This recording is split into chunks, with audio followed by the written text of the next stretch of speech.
this is Colleen Lemma, Starseed Astrologer and Spiritual Messenger, here to do your Empowered Moments video for the week of Monday, May 9th through Sunday, May 15th, 2022.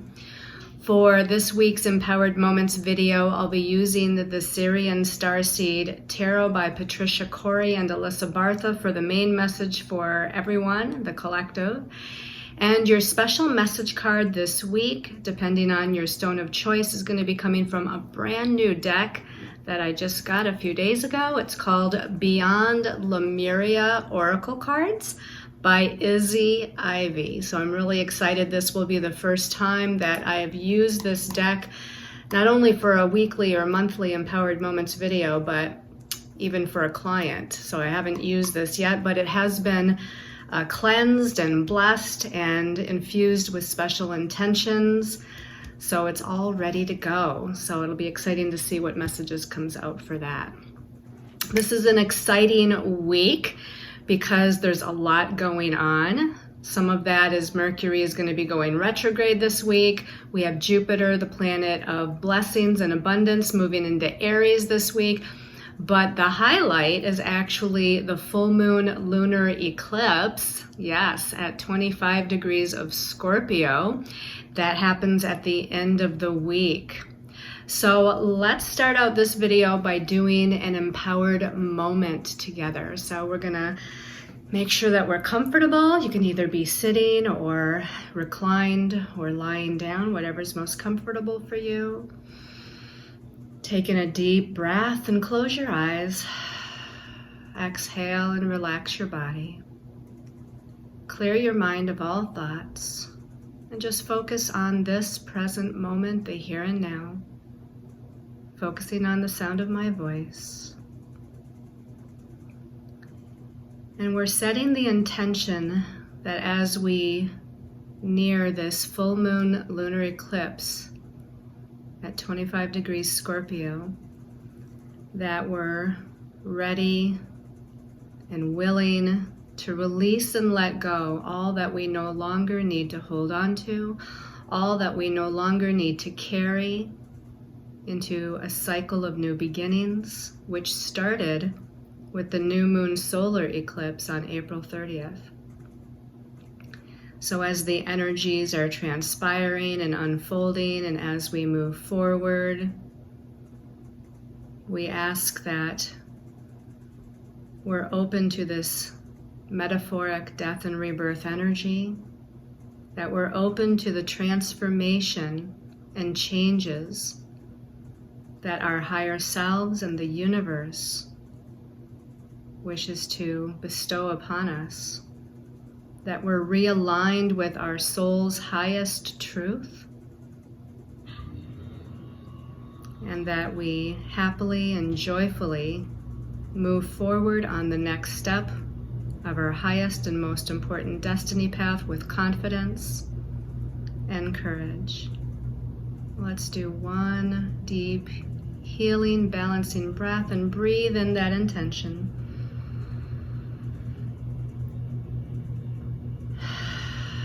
Exhale, relax, and give thanks to your angels and guides, your higher self, and the universe for the assistance and guidance and protection that it gives. When you're ready, you can open your eyes and come back to this present moment. Okay. So let's start out by taking a look at what our stones of choice are for that special message card a little bit later. These are also brand new stones that I got when I went to my trip to Asheville, North Carolina a couple of weeks ago. So the first one here is black opal. Isn't that gorgeous? I don't have one of these. This is the first time, I think first time maybe that I've had all of these stones. This is black opal, and this helps you to conquer fears and gives you strength to push through things that scare us the most. Well, don't we all need this? Provides confidence to get through obstacles, helps one to stay calm, relaxed, and feel less anxious, pushes one to take on new exciting adventures, provides one with an etheric shield against negative energy and emotional toxicity, and helps to protect one's emotional body and aura. So that's the black opal. The second stone of choice is a record keeper ruby. Now I do have some ruby stones. This is a raw record keeper ruby. So this contains ancient wisdom programmed by Atlanteans and Lemurians in order to pass on their knowledge to us when we're ready. Divine embodiment of love, activation of the heart chakra, helps to dissolve emotional congestion, helps one to become a vehicle of divine love, and helps us to open the doorway to spiritual knowledge. So that's the raw ruby, record keeper ruby, okay? And then the last stone of choice is called merlinite. Merlinite. So yes, it's, I believe, named after Merlin the magician. Mystic merlinite, it says. A stone of spiritual awakening, guides you towards the enlightening of yourself, helps us to summon our true potential.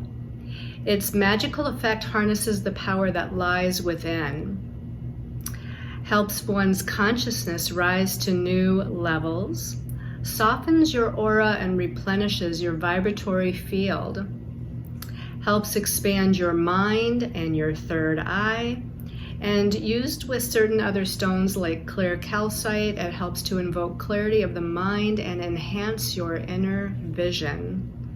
Okay, so one more time here, we've got the black opal,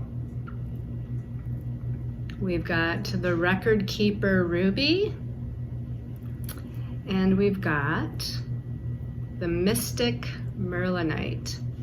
Okay, so let's talk a little bit about the astrological energies of significance for this week. We start out on Tuesday, the 10th of May, with Mercury turning to retrograde motion at 4 degrees of Gemini. So it's going to be retrograde all the way until June 3rd, and it retrogrades back into Taurus. It retrogrades all the way back to 26 degrees of Taurus before turning direct. See, communication, Mercury, it's already flubbing it up for me. And it's going to turn back to direct motion on June 3rd at 26 degrees Taurus before it moves then back into Gemini. And it's still in its shadow period for a couple of weeks after it turns direct. So we're looking at probably the third week in June before it hits that 4 degree of Gemini mark, which is where it's turning retrograde today on the 10th of May, before it gets out of its shadow period entirely. So there's kind of a combination of energies here. First of all, Mercury is the planet of the mental realm. It rules our thoughts, ideas, perceptions, and communications, and all forms of information. And it's in its home sign of Gemini, so very comfortable in Gemini. Gemini is curious. Gemini loves information. Gemini loves to talk and communicate. So it's been slowing down though for the last couple of weeks, even before it probably went into Gemini. I mean, definitely before it went into Gemini. It was already in its shadow by the time it got to 26 degrees of Taurus. And so we started to have some communication difficulties, miscommunication, missed meetings, information that's been delayed or not coming in when we're kind of waiting for it. Could be some technological difficulties with computers and phones and electronics and things of that nature. Travel plans, may not go as smoothly as you think. So now it's officially retrograde on the 10th. And so we're still really immersed in this. But remember, it's not just Gemini, it's going to retrograde back into Taurus. So when it does that, we're also looking at matters of money, finances, personal resources, and our values that come into play during this time of research and realignment and revising things, and it's all those RE words, right? Revise, revision, redo, research, so everything that begins with that RE are things that we do while Mercury is retrograde. It's not a good time to sign contracts. It's not a good time to start something new. However, if you've already been working on a project of any kind, it's okay to continue. In fact, it's good. It's a good time to continue revamping or, taking care of little flub ups and details that you may have already been working on regarding an area of your life, a career or job or project or even a relationship matter. But if it's something brand new, it's best to wait until after Mercury turns back to direct motion, June 3rd, but even better if you can wait another week or 2 weeks after that for Mercury to catch up, get back into Gemini, and start to move at the speed that it usually does. Also on May 10th, we have Jupiter switching signs. Now, Jupiter is known as the Great Benefic, the planet of abundance, prosperity, and blessings. He's also the planet of expansion and growth, wisdom, higher knowledge, and sometimes he's prone to exaggeration of energies or a little bit too much of something. Now, Jupiter's been in Pisces for quite some time. In fact, Jupiter spends about 1 year in each sign of the zodiac. Sometimes it's retrograding back into the sign previous, but then once it goes direct and moves back into the sign that it was in, it ends up being a total of about 1 year's time with Jupiter there. Now, Jupiter's moving into Aries, the first sign of the zodiac, shifting away from Pisces, the last sign of the zodiac. If you remember, especially these last couple of months, and especially this last month as we're gearing up and having these eclipses, I don't know, Jupiter's expanding that Piscean energy, which on the one hand is trust and faith and magic and mysticism and dreams, and boy, my dreams have been really active, and creativity and our intuition, connection to the spiritual realm. But Pisces also rules illusion and confusion, delusion, deception, not being grounded, not having very good boundaries. So it was also prone to, while it was in Pisces, again for about a year, it's been exaggerating or intensifying or expanding all of those Pisces energies. Now it's going to go into Aries, and it's going to be in Aries from May 10th until the end of October 2022. And because of a retrograde motion, it's going to dip back into Pisces for a little bit of time as of October. And then once it turns back to direct motion, it'll go back into Aries and finish out its process of moving through that sign. But it's going to be there for a good long time. We're looking at May, June, July, August, September, almost 6 months here before it dips back into Pisces. So Jupiter's going to expand the Aries energy. This is fire. This is passion. This is independence. This is initiation. This is leadership, confidence, courage. All of those Aries traits. Aries is the warrior planet, or the warrior sign, because it's ruled by Mars, the warrior planet. So it's going to really expand our sense of self and self-identity, and this could be, again, a good thing because it's going to give us more confidence and more courage. It's going to give us more fire, vitality, and passion to move forward. Aries likes to move forward because the sign is the ram, and the ram likes to ram ahead. But it could also expand some of the shadow aspects of Aries, and each sign has its shadow side. Aries' shadow side is going to be aggressiveness or anger, impatience, kind of being a little bit too quick to act or a little bit too quick to speak without thinking things through. So there are some things about Jupiter expanding this energy that might be a little challenging, but also, again, it's going to be positive. So let's focus on the positive aspects, the positive keywords of Aries, and let Jupiter expand us in that way. And as the planet of blessings and abundance, it's the blessings of finding ourselves. It's the blessings of owning our confidence and being in tune with our self-identity. It's the abundance and prosperity of independence energy or leadership energies that we're utilizing in our life. These are the blessings that can come into play. And of course, for everyone out there, Jupiter's in a particular section of your astrological chart, depending on where Aries is in your chart. So if you know how to read your chart a little bit, or if you need to, get in contact with an astrologer, a friend, or somebody that can help you read your chart, look to where Aries is in your chart. And this is where Jupiter is going to expand the energy for you. Now, from Tuesday the 10th, when we have those two things happening with Mercury retrograde and Jupiter moving into Aries, we skip all the way to Sunday the 15th, the end of the week, before there's anything else significant, but it is quite significant. So we start out on Sunday with Venus connecting with Chiron. Now, Venus is the ruler of the divine feminine. She rules love, she rules relationships, she rules personal resources and values, money and finances. And she's going to connect with Chiron, the wounded healer, shaman, and teacher. Okay? So Chiron likes to bring up these wounds so that we can heal them and transmute them and let them go, right?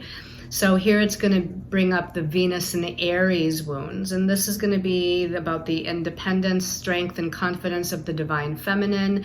This is going to bring up matters of our sense of self and self-identity and how we value ourself.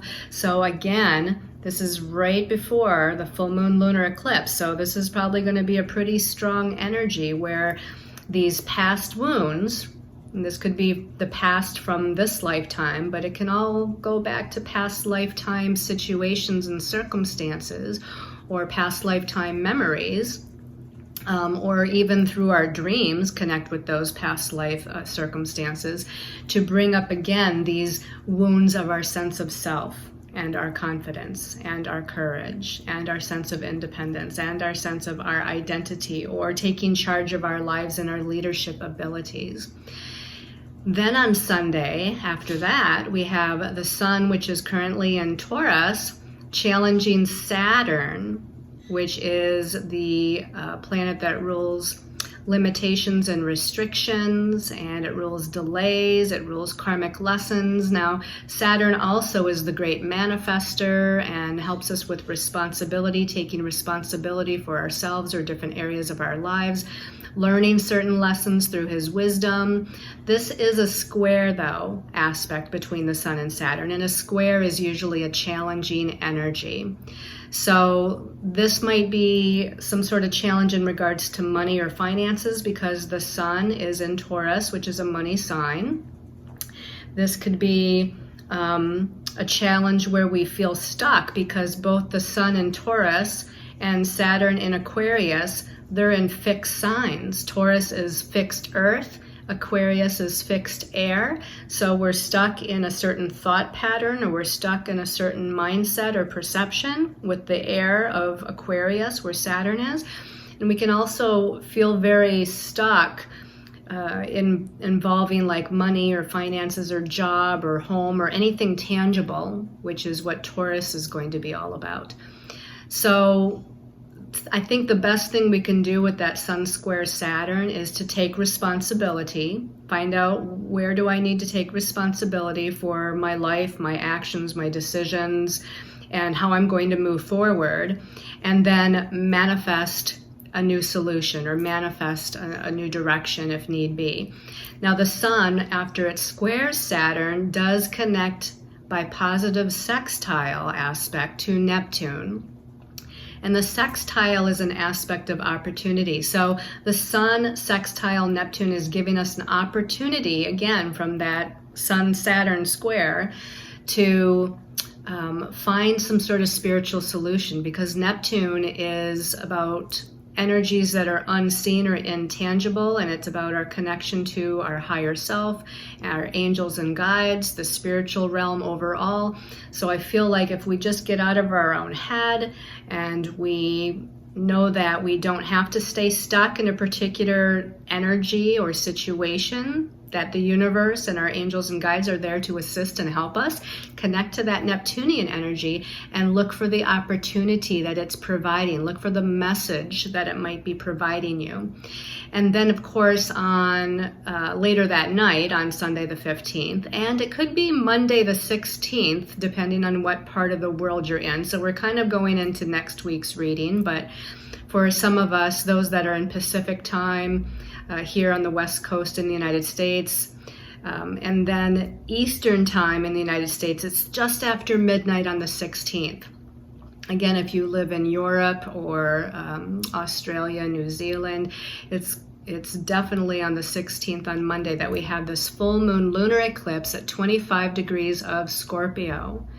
Now, our solar eclipse that we had on April 30th was at 10 degrees Taurus. Taurus and Scorpio are opposite signs, and that's how the eclipses work. First we have, a new moon solar eclipse in one sign, and then 2 weeks later, we're going to have that full moon lunar eclipse in the opposite sign. Or sometimes occasionally, I think the lunar eclipse occurs first and then the solar eclipse. But in this case, we had the new beginning energies of the solar eclipse first. Now we have the completion, ending, releasing, healing, transmuting, letting go energies of the full moon lunar eclipse. And it being in Scorpio is all about death and rebirth and transformation and regeneration and renewal and rebirth. It's like the phoenix rising from the ashes, right? In fact, that's one of the three parts of Scorpio. Scorpio is the scorpion at the lowest level, the eagle at the middle level, and the phoenix at the highest level. So all of those things are happening in one day. Venus connecting with Chiron, the sun challenging Saturn, the sun positively connecting to Neptune, giving us some sort of opportunity to move beyond all of that, and then the full moon lunar eclipse. Now that full moon lunar eclipse at 25 Scorpio by itself is connecting to Mars, the warrior, who's in Pisces right now. So it's kind of connecting to Mars, the spiritual warrior in this present time. It's challenging Saturn. It's going to be in a positive aspect to Neptune. And then it's in a positive sextile to Pluto. So the only real challenging aspect is to Saturn. And when I was meditating on all of the energies of the week and shuffling my cards and, allowing cards to fall out for the messages for the week, I was hearing a phrase, hard push. So to me, that eclipse that's challenging Saturn. Saturn likes things to stay the same. Saturn likes the status quo. And Saturn is in a fixed sign right now, so it doesn't want to budge. And it does rule karma and karmic lessons, or kind of staying in a place of cautiousness, right? Staying in a place of sameness, even though that sameness may not be exactly what we want. So the eclipse challenging Saturn, I heard hard push, like the universe is going to give us a hard push. Doesn't sound like a very happy phrase, but I heard it, hard push. So I feel like this eclipse gives us a hard push to transform, a hard push to move through death and rebirth energies, a hard push to transform and bring change and regeneration on some level to our lives. So that's a little bit about the astrology for the week, and that took a little bit of time. So let's shift our perspective here and see what our angels and guides have to tell us for the week through the card messages. Okay, let's do one more quick look at your stones of choice. We've got the black opal. We've got the Record Keeper Ruby. And we've got the Mystic Merlinite. Okay, so as you're thinking about that, let's go ahead and take a look at these messages here. And you can see that the last card actually ends up being 3 cards. So powerful ending to the week, like there's a powerful ending with that lunar eclipse. But the first card here, okay, we have Major Arcana number 5, which in the Syrian Starseed Tarot, it's called Guidance. Now, the traditional The traditional major arcana number 5 is called the Hierophant. I really like this particular deck's rendition of it and calling it guidance, because the Hierophant is often about seeking answers with a authority figure outside of ourselves, like a spiritual authority, like a priest or rabbi, or just anybody who's an authority, a spiritual teacher in the flesh, that we go to for assistance or guidance or answers. That's typically what the Hierophant is about.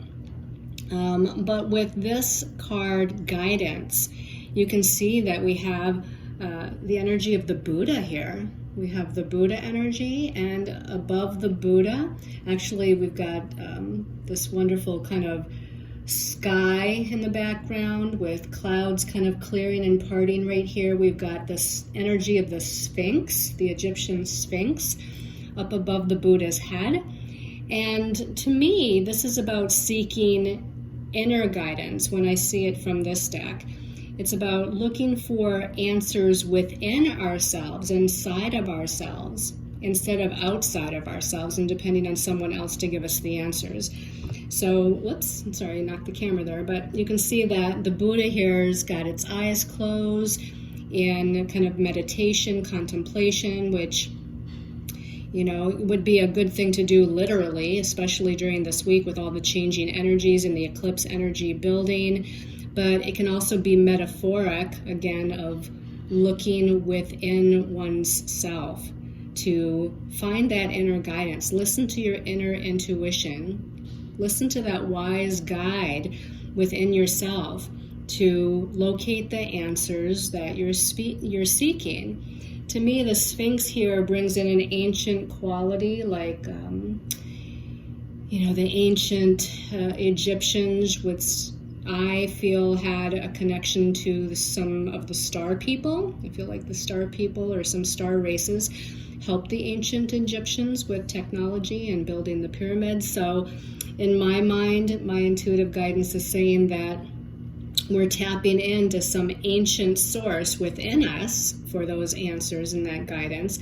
We might even be tapping into otherworldly star brothers and sisters of the light, or even those ancients that are our guides. Like when I call in, archangels or ascended masters and whatnot, I always call in my ancestors of the light, and my ancestors could be anything from my Celtic ancestors or my Native American ancestors or my Egyptian or Atlantean or Lemurian ancestors. So to me, it has this feeling of connecting with that ancient lineage, your ancient spiritual lineage, not necessarily biological, but your ancient spiritual lineage might encompass some of these very powerful ancestors, as well as, again, star beings that assist with this guidance. But realize that the answers that you seek are within yourself. And it looks like, too, with whatever's stirring or brewing, you could almost say whatever storm is or has been brewing with these eclipses, don't be too concerned. The clouds here are parting. There's going to be a break in the clouds and light and clarity at some point. That light and clarity is also part of the metaphor of looking for the answers within yourself. When you find the answers, when you listen to your intuition, it's going to bring that clarity in as far as what decision to make, what direction to go, what you need to do next, what things need to be paid attention to. All right, let's take a look at the next card here. The next card, Ace of Flames. Look at that. So this is like the Ace of Wands or the Ace of Fire in the traditional tarot. And the aces are about new beginnings. And interesting that we're nearing a full moon lunar eclipse, which is about completion and endings, but we do have Jupiter moving into Aries, and Aries is a time of new beginnings. Aries, the first sign of the zodiac, is that fire sign that initiates the whole cycle of the zodiac. So we had not too long ago Venus moving into Aries. Now we have Jupiter this week moving into Aries. So this could be the new beginnings of that light, that fire, that passion, that creativity, that inspiration. Again, it's almost like we've got some storm clouds that are parting the way to make room for that light to shine. That, again, something's being illuminated. Something's bringing, or there's going to be a moment of clarity here, or something's bringing the clarity to you. So this is also, to me, because I feel like for most of the month of April, it just felt very kind of heavy physically, energetically. You know, I was tired a lot, and I heard a lot of people telling me how tired they were too. I feel like our energy and our vitality is going to lift a little bit. I feel like our confidence is going to lift. Now, it might be a little kind of heavy or confused during this lunar eclipse that's coming up, and especially that Sun square Saturn is going to lower our vitality and physical energy. But overall, I feel like we're going into a cycle here, you know, as the weeks further unfold, that we're going to have this renewed sense of physical vitality and clarity and confidence and ability to take charge or be inspired and create a new direction for ourselves. So this has the feeling, even though this is a major arcana, you know, we still have a lot of yellow and light, you know, colors around it. And now we have the Ace of Flames or the Ace of Fire here as well. So it just feels like things are being activated. Things are being energized here. Now, let's look at these three cards, which I suspect have to do with the lunar eclipse at the end of the week. Okay, well, we have the Ten of Flames here. This is like the Ten of Wands or the Ten of Fire, and you can see this one has a little bit more of a dark, shadowy energy to it. It's like here's this person, they're in kind of this cave or dungeon sort of thing. They're walking up the stairways. Now they're going towards the light. They have a wand or a torch in their hand that's lit with a flame, and they're lighting the way up the stairs towards this light up here at the end of the tunnel or the end of the staircase. But now this person is carrying a bunch of wands on their back, a bunch of torches that aren't lit on their back. And usually the Ten of Flames or the Ten of Fire, Ten of Wands, speaks of feeling like you're carrying a burden. It's like this person is carrying all this on their back. It's heavy. It's, feeling like it's a burden. It's hard to move forward. They're not, they're moving very slowly. They're not moving as fast as they would like. And now this person has to go up the stairs with this thing on their back. But this is saying that we're almost at the end of that period of time, because the 10 is indicating that this is the last of the minor arcana of this suit before we get to the court cards, which is the Page, the Knight, the Queen, and the King. And then, of course, we would, move into the major arcana cards. So we're nearing the end of something, which makes sense with the full moon lunar eclipse. We're nearing the end of this journey. We're nearing the end of a cycle. We're nearing the end of a situation. And we no longer are going to have to carry this burden or heaviness with us, because once we get to the top of the stairs and we're illuminated by this light again, we're going to be able to feel free to kind of let go of whatever it is that we're carrying. But let's see what the rest of the cards say here to get more clarification. So the second card here,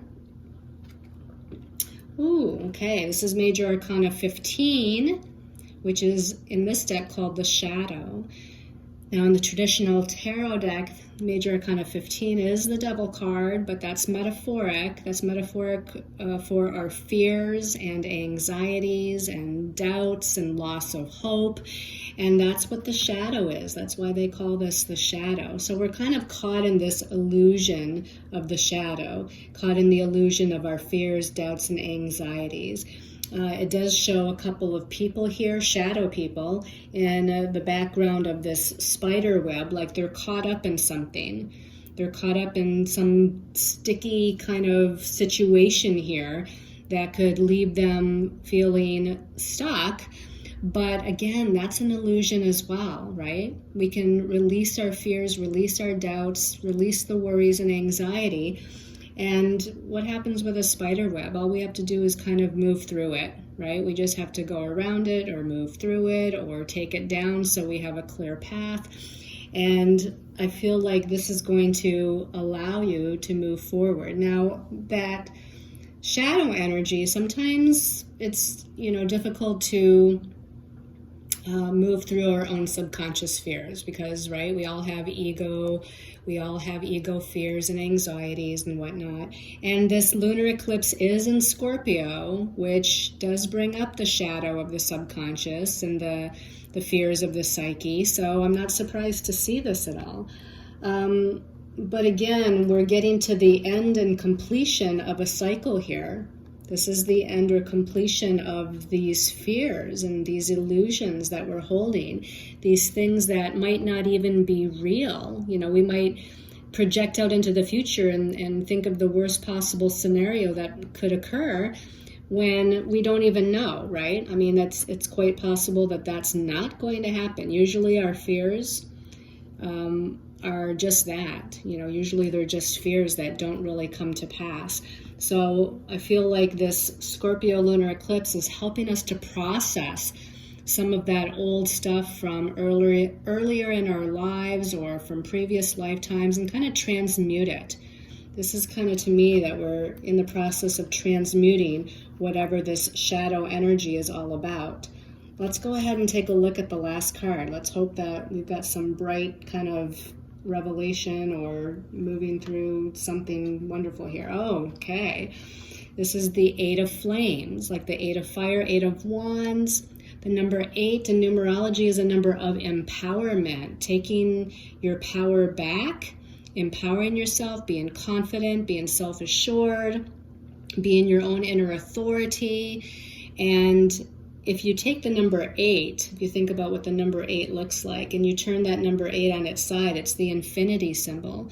So this is about balancing the masculine and the feminine, balancing different aspects of your life. The fire, the flames, is the spirit or suit of the spiritual. So it's the spiritual and the creative and the inspiring here.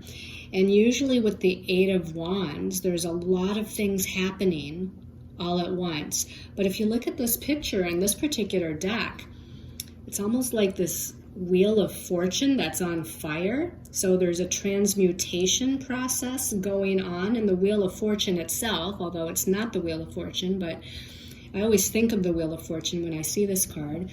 The wheel of fortune is about a positive new beginning that's about to occur. It's a shift in our karmic destiny forward. And it's usually about a positive new beginning, right? And to me, the fire, the flames, the confidence, the courage, the inspiration, the take charge energy, and it almost looks like there's these little spokes coming off of this fiery wheel. You can almost think of it as like fireworks. So, this is about a lot of things happening, a lot of energy kind of moving and being dispersed all at once in many different directions. And if you think of the energy being dispersed as this shadow energy and the fears, the doubts, the illusions, the anxieties, that's what is being dispersed here by this fire. The fire is transmuting all of that because that's what fire does. That's what light does to the shadow. It transmutes it.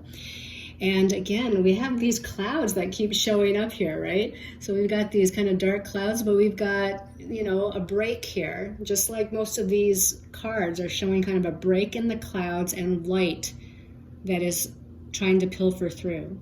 So we know that on the other side of this movement through the eclipses, on the other side of this death and rebirth energy, on the other side of this transformation and regeneration energy, there's going to be a break in the clouds and clarity and new beginnings and positive solutions. And there might be a lot of things going on in a lot of different areas of your life simultaneously. It's almost like you might see changes in, for instance, more than one area of your life, like job, career, home, family, relationship, money, finance, where are you living? What do you want to do next? I mean, there might be not all of them necessarily, but there might be more than one thing that's changing and redirecting and realigning here with the 8 of Flames. Wow. Okay. So this is going to be kind of a longer weekly Empowered Moments video. So let's use our new deck, Beyond Lemuria by Izzy Ivy, and let's see what the special message card is depending on your stone of choice. So the first stone of choice was the Black Opal. These are brand new cards, so they're kind of sticky and they're a little big, so they're kind of hard to hold, but let me just kind of tune in here. Black Opal people, special message for Black Opal people. I keep looking, well, actually, no, my eyes are darting right here to this one. And this says ether. Ether. Number 2, ether, the seamless unspeakable. The artwork on these is just amazing. So ether is an element. We often think of fire, earth, air, and water, but we oftentimes do not talk about ether, right? Ether is like spirit. Ether is like the intangible, invisible, element of spirit. So that's why it says the seamless, unspeakable. So it's forever lasting, it's infinite, there's no ending or beginning. It's timeless. It moves through all directions of time and space. I feel like we're connecting here with past life energies, connecting with past life gifts, talents, and abilities, maybe connecting with past life karmic situations that need to be transmuted and healed and released.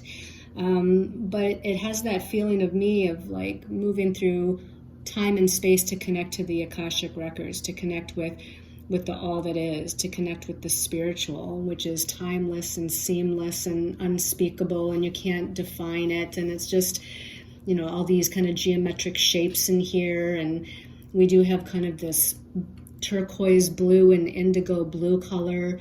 We even got a couple of shapes here that I'm not saying they are snakes, but it almost looks like snake energy, which is transformation and change, death and rebirth.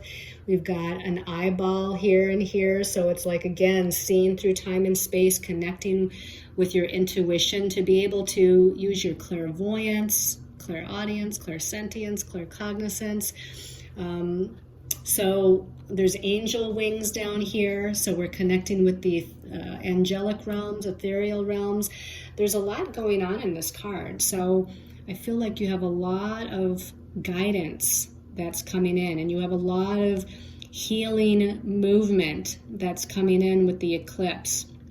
And it's like I'm hearing, don't try to make any sense out of it. Don't try to make any sense out of it. It's just going to be happening, and there's going to be several things happening at once. So it's like a multi-dimensional kind of experience where there's a lot of shifts and movements that are going to be coming in and happening on a physical level, an emotional level, a mental level, and a spiritual level, all at the same time and over a period of time, because these eclipse energies, they last for quite a while, and your higher self and universe doesn't want to, kind of give you too much all at once. And so I feel like this is going to be things that are happening over time. And pay attention to your dreams too, they're saying.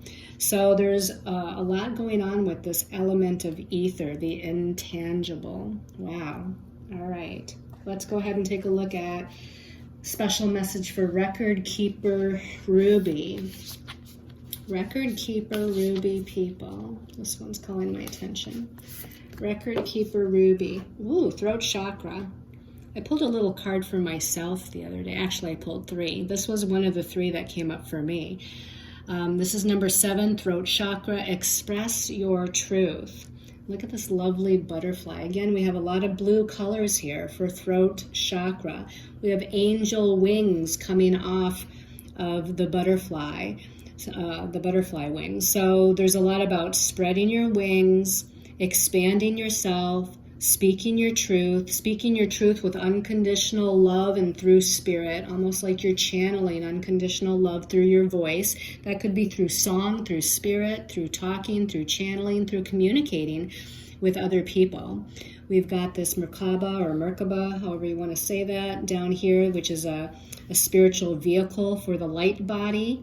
So we can imagine that we're surrounded in the Merkaba or Merkaba energy, that it's energizing and assisting our light body to move into a higher state of being. But all of this is about using your voice, using your words, again, speaking your truth. And some of you may be teachers, maybe healers, or maybe lecturers, or you're sharing wisdom, you're sharing knowledge, you're sharing spiritual information with other people.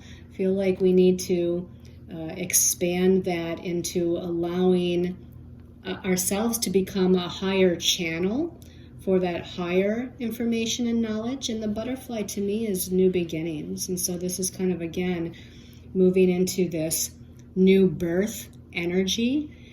So this might be saying that with these eclipses that you're, in this new beginning energy of birthing your voice, of birthing your truth through communication, through words and speaking.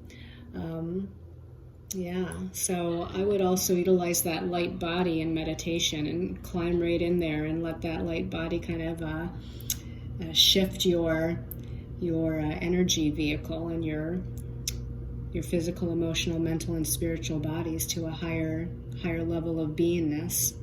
Okay, let's go ahead and see what the mystic Merlinite people, what their message is. Mystic Merlinite people, mystic, special message for mystic Merlinite. Okay, this one is calling my attention. Transformation,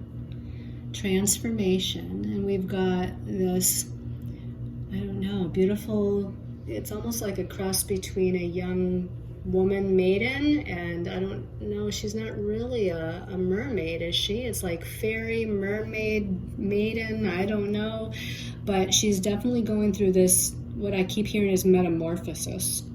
I know it says transformation at the bottom, but we're going through like this metamorphosis. So, which is transformation, right? We're transforming ourselves to become something new. We're going through that death and rebirth process with this Scorpio lunar eclipse. It's exactly the right word for Scorpio, transformation. This one has some of the blues and whatnot in it, but also has a lot of purples in it. I'm just kind of looking. All the cards are not the blue. There's reds, there's oranges, there's other colors in these cards as I'm kind of looking over here. I wanted to make sure. But this one has the higher vibrational purple and blue. In fact, they all do to some extent here. This one has the most purple in it. So we're talking about crown chakra. Opening up that crown chakra to higher wisdom and knowledge, and allowing that higher wisdom and knowledge, allowing the energy of the universe to move through our crown chakra and through the rest of our chakras into our physical and energetic bodies to transform and to realign and to redirect energies where they need to be redirected, or to direct healing where it needs to be directed. So we're definitely going through a transformation here. And I know I didn't pay attention to all the numbers of each of the cards, but for whatever reason I was more drawn to look at what number is this card, and it says number 53. If we add the 5 and the 3 together, we get an 8 again, like that 8 of wands. And the number 8 is about taking our power back, or owning our power, moving into our power. And that's going to be part of it too. That's another kind of key word or phrase for Scorpio, is empowerment, owning our power. So this one feels like there's a lot of spiritual support all around you. You know, a lot of that purple energy, and we've got, I don't know, I think this is lotus flowers with light coming out of it. This person in the middle, it looks like she's just mostly staying still. You know, she's not running, she's not standing, she's kind of crouched down there on her knees, almost like she's in the midst of I don't know if I'm going to say silence or meditation or prayer or just allowing. I guess that's a good word. It's like she's allowing the transformation to take place. She's being still and allowing and being a witness to what's happening within her as well as around her. She almost looks like she's in awe. She doesn't, I don't think she looks scared. She doesn't look happy. She just looks like she's in awe of the transformation that's occurring. Again, both within her and outside of her, and maybe with other people and other situations and circumstances that she's moving through.